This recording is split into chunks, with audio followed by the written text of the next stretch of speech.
My name is Jivan Mukta, and now I will be sharing with you certain type of concepts, knowledge, wisdom, and eventually some tips how to deal with the stress of life and the different things that challenge us in the day-to-day life experience.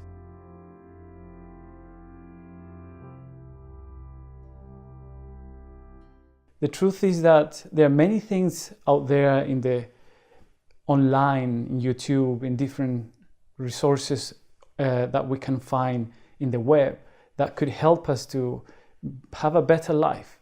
Now, what I consider very important is that we experience these things in a way that can carry us from point A, B, C, and so on forward. This means to have a particular methodology. This is what I've been researching in the last years. I've been doing it from the point of view of a practitioner of yoga, but I've also been doing this from the point of view of a researcher in the academia. And I've considered and I have come to the point that breaching the different worlds in which humans have created culture is something essential. We need to create breaches between those parts of our brain, some parts that are very rational, some parts that are very emotional, some parts that are very mystic, some parts that are very passionate, some parts that are very consistently naive or numb. We have many different aspects within ourselves, and creating bridges is so important. In this series of videos, we will be sharing some traditional wisdom, some methodologies, and some different approaches to improve our life, and not just as individuals, but also as group of people, as community, as companies, as whatever type of social environment where we live in which we can all access the resources of our inner strength and the resources of our collective strength. When we look around our world and we see the different facets of life that an individual has to relate to, we recognize that we are all dependent on energy. And nowadays, we perhaps have a good amount of consciousness about climate change and how the resources of this planet are somehow challenged to continue providing our life as humans, as a species, everything we need. So there are certain changes that are happening in a political level, economical level, but this is not enough. Every human being has to recognize that the source of energy is not ultimately outside of the human life. Obviously, we need the sun, we need water, we need electricity, and we need everything that technology provides us in order to have a comfortable life. But what happens with the energy inside when the level drops? What happens when the psyche doesn't have the vitality for performing simple tasks, or let's say analyzing or comparing, or simply tapping into that ability that a human psyche has, that is intuition? What happens when the energy is not there? Then it doesn't matter how much resources, external resources we have, electricity, water, sun, and the devices that technology provides, computers, TVs, iPods, iPhones, tablets, and you name it, if we don't have the energy within. So this is the key point for having a successful life, for having a productive life, for having a high performance, that we can access the resources that each human being has inside. So let's move into the next idea, how we can tap into this and how we can understand this whole issue about accessing the resources inside. Let's get practical. I remember one day, one student, which actually wasn't a regular student of yoga, was asking a simple question: how could I make my life a bit better? And then this student got a very simple task. And this was to have a particular breathing system that would help her to just cope with stress and tension and lack of mental clarity. What happens next is that a student went on with her life, and didn't see that student for a long time. And later on, years later, the student came back.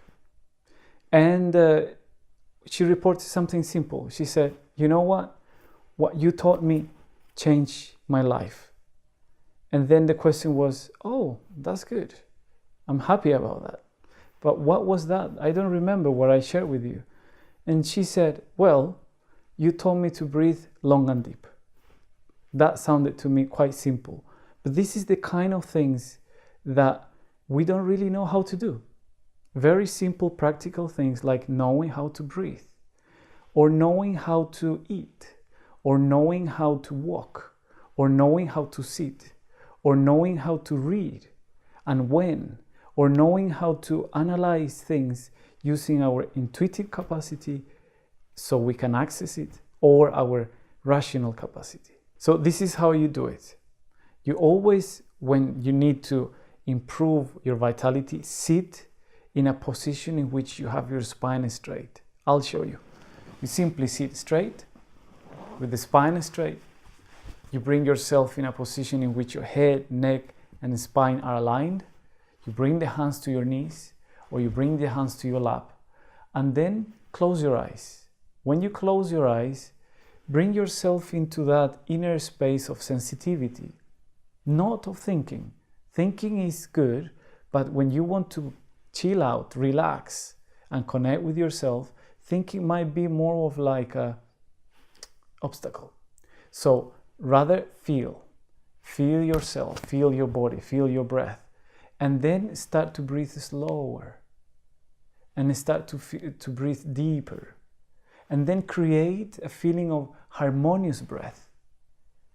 When you create that feeling of harmonious breath, that harmonious experience you create by breathing longer and deeper starts to, so to say, impact your psyche.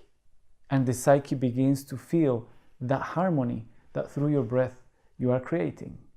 As simple as that. Sit straight, close your eyes, connect to your breath, go inside, feel yourself, and start to breathe slower and deeper. Create harmonious experience, and you will feel that your mind goes into that. Once you have got yourself more familiar and comfortable with just this very simple long deep breath that I was explaining, which by the way has to be done through the nose, both to inhale and exhale. What we could do in order to create a more specific experience of connection and distress is to bring the fingers in the way I'm showing now, at the level of the chest, not touching the chest, but about 10 centimeters from the chest. Then you will close the eyes. And as you are in this posture, again, making sure that the head, neck, and spine are aligned, shoulders are relaxed, and then simply inhale through your mouth.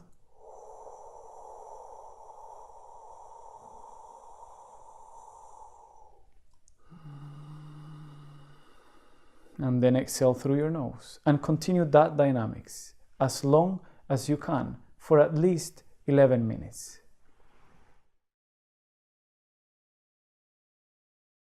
Technically speaking, our human system is a perfect machine. Technically speaking, it's containing the most advanced of all organs that we know in our planet, in our solar system even, or maybe in the cosmos, and that's the brain. There's no higher computer that is more powerful, faster than our brain. And it has that ability which is life.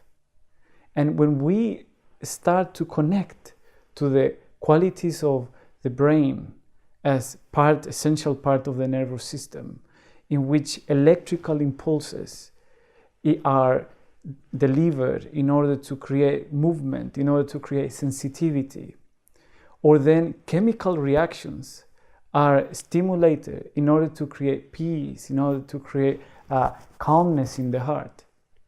And when we start accessing these abilities by simply knowing how to breathe long and deep, then the quality of life can change systematically and radically.